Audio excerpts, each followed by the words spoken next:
Baik, perkenalkan, nama saya Muhammad Haidarullah, NRP 5017251006. Oke, pada video yang keempat ini, ya, saya mendapatkan soal, yakni jelaskan tiga faktor yang menyebabkan terbentuknya magma, how magma forms, dan berikan contoh lokasi pembentukannya. Oke, jadi tiga faktor yang menyebabkan terbentuknya magma. Itu yang pertama adalah heat transfer. Itu bisa disebut sebagai kenaikan suhu. Jadi mekanismenya adalah batuan itu meleleh jika suhu meningkat melampaui batas titik lelehnya. Nah, hal itu terjadi karena adanya intrusi magma dari bawah. Itu yang pertama. Yang kedua, yakni penurunan tekanan sehingga akan mengarah jadinya decompression melting atau pelelehan sebagian. Jadi saat material mantel naik ke atas, ya tekanannya itu akan berkurang, ya. Jadi tekanan berkurang, material mantel itu akan naik ke atas, ya. Jadi walaupun suhunya itu tetap, ya tekanannya itu turun. Nah itu yang membuat batuan mudah meleleh sebagian, ya karena suhu yang tetap, tekanannya turun, mengakibatkan decompression melting. Ya, itu yang kedua. Yang ketiga ya ini flux melting atau bisa disebut sebagai penambahan fluida.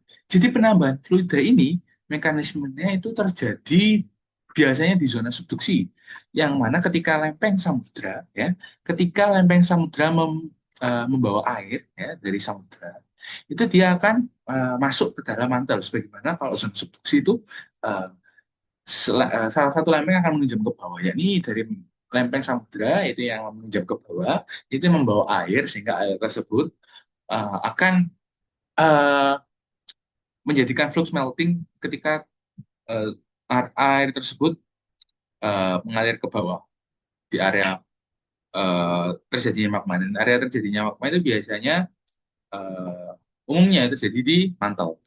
Oke, jadi seperti yang sudah saya jelaskan, bahwasanya yang pertama itu adalah heat transfer. Nah, heat transfer ini biasanya itu terjadi di lokasinya itu kayak intraplate spot. Jadi intraplate spot ini dia itu terjadi di tengah-tengah lempeng, ya di tengah-tengah lempeng, ya itu disebabkan oleh namanya plum mantle.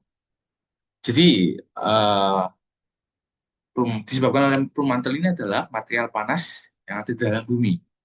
Jadi dia itu muncul di tengah-tengah lempeng. Nah itu biasanya eh, sifat batuannya itu dari magma yang terbentuk itu batuannya akan menghasilkan basalt, ya.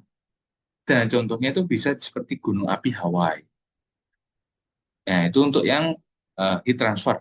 Terus untuk yang decompression melting itu biasanya di eh, zona divergen boundary. Jadi divergen itu kan bergerak menjauh, ya, menjauh. Dia itu menciptakan adanya punggungan samudra, punggungan tengah samudra, mid oceanic ridge.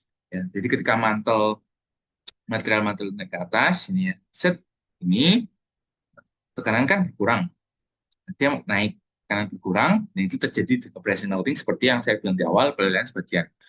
Ya, ini sama, bahasanya lavanya itu basal, dan itu bisa menciptakan rak samudra baru. Jadi kalau decompression melting yang ada di zona divergen. Yang terakhir ya, ini eh, flux melting ya. Flux melting kan tadi sudah saya sebutkan bahwasanya terjadi di zona subduction, ya, convergen boundary ya.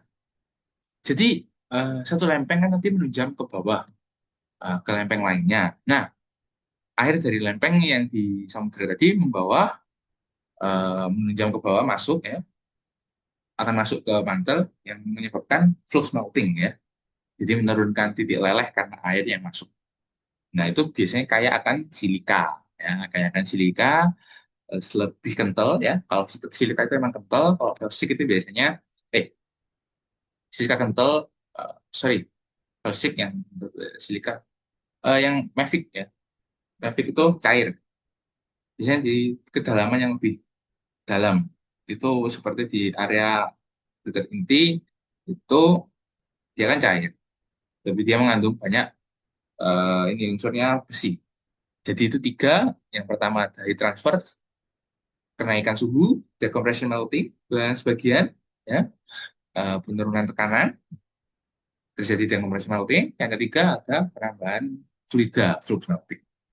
Oke, dari soal keempat ini sudah saya jawab. Akan berjumpa kembali pada video eh, di soal jawaban berikutnya. Terima kasih.